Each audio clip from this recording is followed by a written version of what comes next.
What are some deeply unsettling facts? In 1933, a doctor named Carl Tanzler raided the tomb of a female patient with whom he'd become obsessed and stole her body. He lived with the corpse for 7 years. As the body fell apart, he attached the corpse's bones together with wire and coat hangers, and fitted the face with glass eyes. He was only caught when someone saw him dancing with the corpse in front of an open window. It's worth noting that he raided the tomb several years after her death, and that there was a paper tube inserted in her groin. He might have been fucking that rotted corpse. You don't go to all the trouble of stealing a rotted corpse if you're not gonna fuck it. There was a young office worker in the second tower hit on the 11th of September. He took the elevator to the lobby but was convinced by the security guard to return to his office, which he did. The second plane hit, so he was trapped in his office with no escape. There's even a recording of him speaking to his father on the phone, lamenting the fact he should have just left and not listened to the security guard. He died. I worked in Lower Manhattan during 9/11 and still do. There are a large contingent of office workers who now go downstairs during an alarm regardless of what security might say, myself included. What the shit is staying in a confined building supposed to accomplish? Would these guys have been bouncers at one of those nightclubs that burned down and told people not to evacuate? I'll take my chances on the street, in the open, away from the source of the disaster. A nuclear bomb was accidentally dropped over South Carolina in 1958. Would have made the fat man dropped on Nagasaki look like a firecracker and completely changed US history if it detonated. Then that happened again over North Carolina in 1961, except this time it was 2 bombs. One of the North Carolina bombs deployed its parachutes, had its trigger mechanisms engaged. Only one low voltage trigger kept it from detonating upon landing. About 200 dead bodies are still on Mount Everest because it's more effort and risk than it's worth to retrieve them. Some of them serve as progress markers for other climbers. It's like a human high score table. Kind of, but not really. There are people who are lower down who actually made it to the summit, but then died on the descent. In fact, that's actually the most common reason. They use all their energy getting to the top, and by the time they've run out of daylight, oxygen, and energy, they're fucked. And on the descent they end up stranded and unable to continue. A few months ago I binge-watched videos on Everest for like a solid week. I don't know, I was fascinated by it. And you're right, that's the one thing they mentioned as one of the many contributing factors of the cause of death. That turnaround time is there for a reason. Doesn't it take an entire day to climb in and out of the death zone? Which means you have to start in the middle of the night, climbing, with limited oxygen, limited energy, and face an entire day trudging up this thing and then down in conditions that really could be good or bad. It's such a risk. I don't really understand it.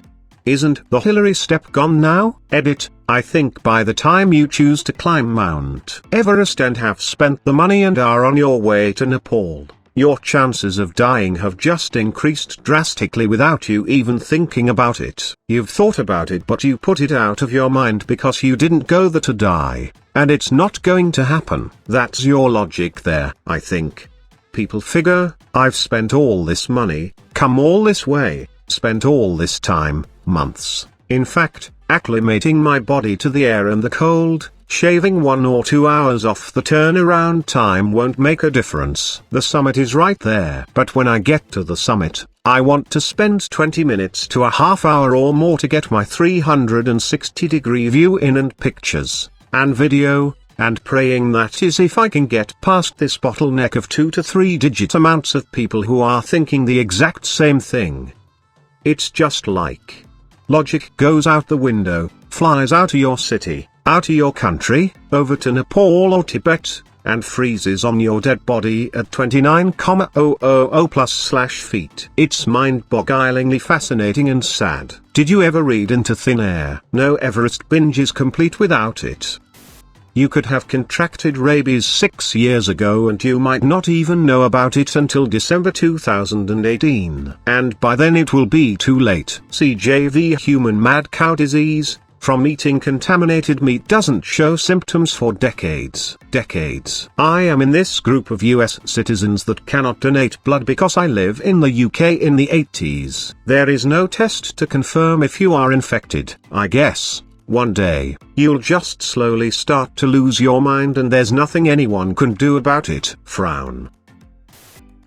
According to current cosmological models, the universe is 70% dark energy, 25% dark matter, and just 5% baryonic matter, the stuff that you and I and the stars and other things we think we know about are made of. We really have no idea what dark matter and dark energy even are. So we're more or less an impurity in a something we barely even comprehend. It's the elder gods, and we're just the detritus flung off their dreaming world minds.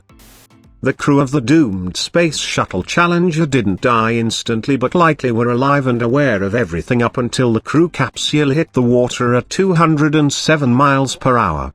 This is pretty horrifying. If I recall correctly, at least one respirator was activated and there were switches thrown that could not have been moved without human intervention. Assuredly there was at least one astronaut alive after the O-ring failure. Worse, the engineers who worked on the solid rocket boosters warned NASA officials the night before, telling them that a launch could result in failure. They were ignored. There are a huge amount of illnesses that aren't curable or even treatable. We have this idea that we go to a doctor, they find out what's wrong with us and then fix us. There are many illnesses that make doctors throw up their hands because they don't even know what is causing us to be unwell, and people are often ill for years, or life. Me. Hi doctor, I've been coughing for about 7 years now and sometimes I cough so hard the force makes me throw up. It's a little annoying. PLS fix? Doctor, well, I don't know what it is, but if it was fatal you'd probably be dead already, so everything's mostly fine. People really hate this idea. People understand the idea of getting sick greater than getting treatment greater than getting better but struggle beyond that. I've got friends with chronic illnesses that can't be cured and people always ask what are the doctors doing? And when you say there's nothing they can do really, people immediately try to find a reason it happened. I guess so they can convince themselves it won't happen to them, so they want to blame something instead. It's probably because of your diet, or how much stress you put your body through, or your attitude, and really it's all in your head, etc. A brain aneurysm can happen at any time, to any living healthy person, that will cause instantaneous death, but also has nearly no prior symptoms for detection. So you could just breathe your last breath at any moment in your life and there is nothing to warn you of it. It's my third biggest fear. This happened to my grandmother a little over a month ago. I'm away at college and text her daily. That Sunday morning she was having her morning coffee with my grandfather, her husband of 49 years, when she started getting confused about everything and forgot who my grandfather was. He took her to the hospital. She checked herself in. Once the hospital realized she had a stroke, the medicine they gave her caused her to have another stroke. She had an ischemic and hemorrhagic stroke the same day. I got the call that night. My grandmother was in a coma for 3 weeks until her body just gave out. My family of 3 became a family of 2.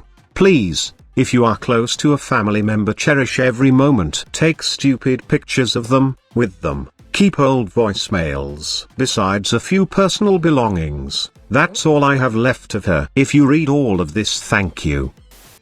Musk, the world's largest international cargo ship, emits the equivalent pollutants of 50 million cars. There are 6 ships that are of similar size and they account for an equal amount of pollution as all of the cars on the road. These ships burn 16 tons, 32,000 pounds, of fuel per hour and about 380 tons per day. They exploit loopholes to use ultra-cheap heavy bunker fuel, which is the refuse from lighter fossil fuels, essentially tar.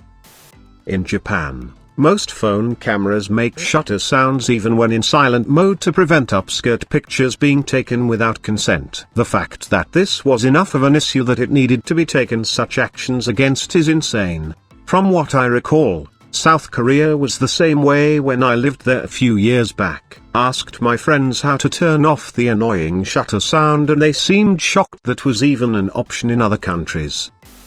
There may be as many as 30-50 active serial killers in the US according to the FBI. You sometimes hear that people go missing never to be found, right? Here's some news. Some serial killers are good at their hobby and are never detected and caught.